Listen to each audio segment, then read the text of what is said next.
Hi guys, இன்னைக்கு சிக்கன்ல பாருங்க.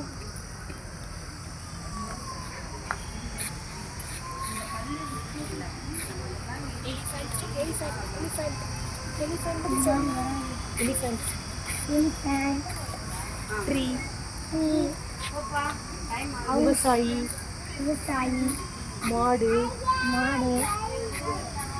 ராஜா சோழன்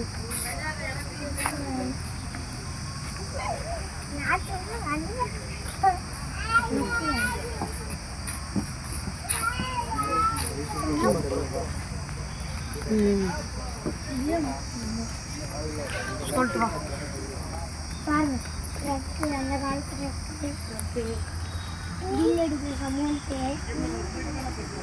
இங்கே ட்ரெயின் வந்து இது வளர அவ்வளோதான். திரும்பி சொல்லு பார்த்தேன். பார்த்துட்டிங்களா? மறக்காமல் சப்ஸ்கிரைப் பண்ணுங்கள், லைக் பண்ணுங்கள். அப்போ